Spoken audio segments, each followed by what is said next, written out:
Hello friends, welcome to my channel. आप सब देख रहे हैं Avantika knowledge planet. So friends, आज हम इस वीडियो में डिस्कस करने वाले हैं जो कि मेरा फंडामेंटल राइट्स चल रहा था, जो उसकी आज 5th वीडियो होगी। जो कि मैंने सबसे पहले बताया था कि फंडामेंटल राइट्स कौन कौन से होते हैं। उसके बाद में समानता का अधिकार हो चुका है, स्वतंत्रता का अधिकार हो चुका है, शोषण के विरुद्ध का अधिकार हो चुका है। आज बारी है right to freedom of religion, यानी कि धार्मिक स्वतंत्रता का अधिकार। आज हम इस वीडियो में इसके बारे में बात करेंगे।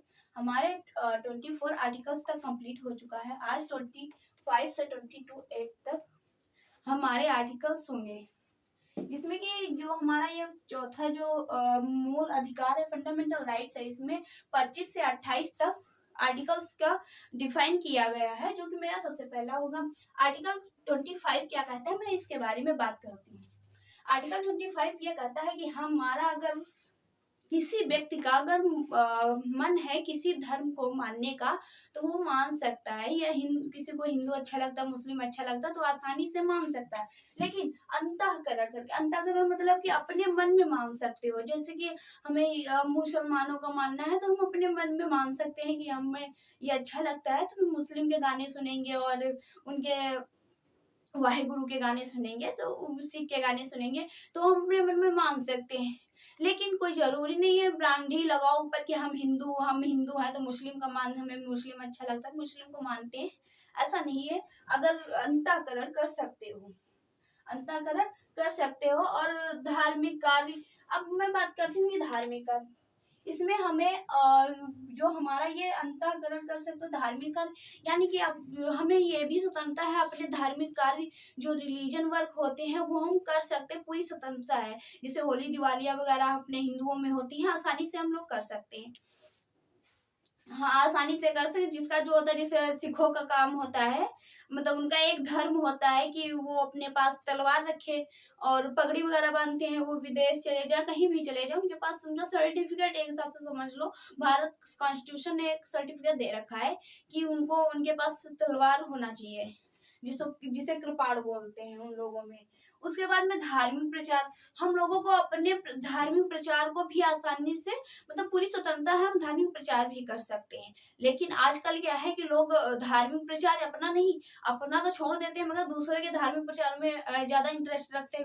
उनके धार्मिक में कमियां क्या है, वो क्या कर रहे हैं, उनके ज्यादा रखते हैं। तो अगर धार्मिक प्रचार करने का सबसे आसान तरीका है कि हम अपने आप को इतना काबिलियत बना ले, जैसे हमारे डॉक्टर एपीजे अब्दुल कलाम है। उनको बताना नहीं पड़ता है, वो खुद लोग जानते थे कि मुस्लिम थे, और लोग कहते भी हैं मुस्लिम थे। तो इतना काबिलियत बना लो कि लोग खुद से तुम्हारी ओर आकर्षित हो। इतना काबिलियत बना लो। जैसे हमारे विवेकानंद थे, उनको कोई बताना नहीं पड़ता, वो हिंदू थे। तो इतना काबिलियत बना कि लोगों को बताना ना पड़े कि हम इस धर्म के हैं।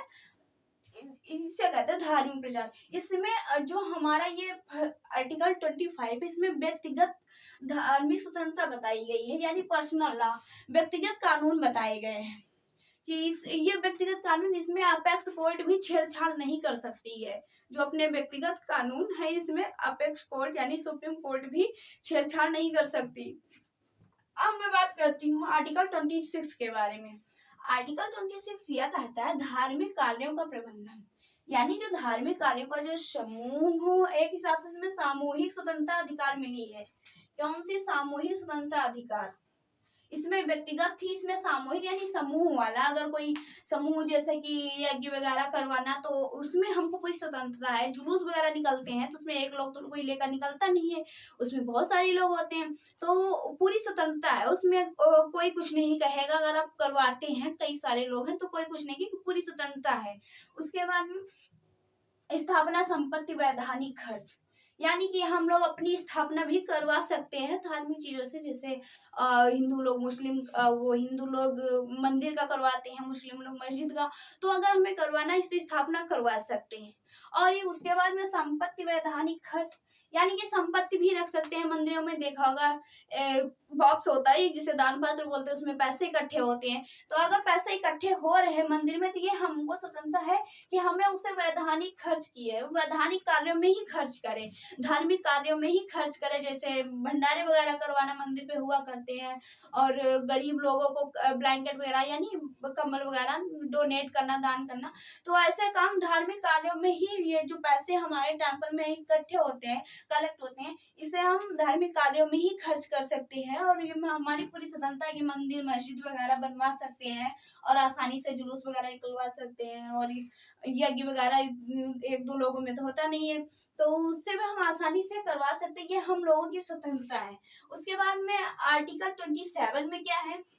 आर्टिकल 27 ये कहता है धार्मिक कार्य का धन टैक्स फ्री, यानी कि जो धार्मिक कार्य के धन है, रिलीजन वर्क के जो हमारे पैसे हैं उसमें टैक्स नहीं लगता है, कितना भी पैसा हो। बड़े बड़े मंदिरों में देखा होगा दान पात्र में बहुत सारे पैसे इकट्ठे हो जाते हैं, लेकिन उसमें टैक्स नहीं लगता है। तो जो हमारा धार्मिक मनी है, जो रिलीजन मनी है, उसमें हम टैक्स नहीं लगेगा। But entry free, fees free नहीं, सॉरी, यहाँ पे फीस होगा। यानी कि कहीं हम बहुत बड़े बड़े मंदिरों में देखा होगा एंट्री में पैसे ले लेते हैं कि सबसे पहले दर्शन करा देंगे, तो उसके लिए भी उन लोगों को स्वतंत्रता है कि वो लोग फी ले सकते हैं, फीस ले सकते हैं आपको दर्शन कराने के लिए। बड़े बड़े टेम्पलों में, मंदिर में देखा होगा, टेम्पल्स में। जो कि यहाँ मैं बात करती हूँ एक्ट 28 ये कहता है सरकारी खर्च से चलने वाले संस्थान में धार्मिक शिक्षा नहीं। यानी कि जो हमारे सरकारी संस्था से जो स्कूल है, जो विद्यालय हैं, वो चल रहे हैं, तो उनपे बच्चों पे उसमें धार्मिक शिक्षा नहीं दी जा सकती। अगर कोई देता है तो पता चलेगा, एक्ट 28 के तहत उसे दंडित भी किया जाएगा, पनिशमेंट किया जाएगा। संस्था में किसी को धार्मिक कार्य के लिए बाध्य नहीं किया जाएगा। यानी कि उसे अगर जो सरकारी संस्था के द्वारा जो स्कूल है, विद्यालय है, उसमें पहली बात तो धार्मिक शिक्षा नहीं दी जाएगी कि तुम इस धर्म के हो, ये काम करना चाहिए, वो काम करना चाहिए, तुम्हें ये नहीं करना चाहिए, ये शिक्षा नहीं दी जाएगी। और उसे धार्मिक कार्य करने के लिए बाध्य नहीं किया जा सकता है, उसे धार्मिक कार्य करने के लिए बाध्य भी नहीं कर सकते। सो फ्रेंड्स, इसमें हमारे right to freedom of religion यानी कि धार्मिक स्वतंत्रता का अधिकार जो था, सबसे पहले में व्यक्तिगत लॉ के बारे में बताया गया, उसके बाद में आर्टिकल 26 में सामूहिक स्वतंत्रता के बारे में बताया गया। इसमें 27 में ये बताया गया कि हमारे जो धार्मिक मनी होगी, रिलीजन मनी होगी, वो टैक्स फ्री होगी। उसके बाद में 28 में बताया गया किसी अगर विद्यालय में अगर सरकारी संस्था कोई है तो उसमें बच्चों को धार्मिक शिक्षा नहीं दी जा सकती और धार्मिक कार्य करने के लिए बाध्य भी नहीं किया जा सकता, उसमें फोर्स नहीं किया जा सकता है। सो फ्रेंड्स, अब मैं मिलूंगी अगली वीडियो में नेक्स्ट क्लास के साथ में। सो फ्रेंड्स, जो न्यू ऐड हुए हैं वो हमारी वीडियो को सब्सक्राइब करें, लाइक करें, ज़्यादा से ज़्यादा शेयर करें, ताकि हम भी मोटिवेट हों कि हाँ, कि कोई फायदा हो रहा है लोगों का, मतलब हमारी वीडियो बनाने का। धन्यवाद।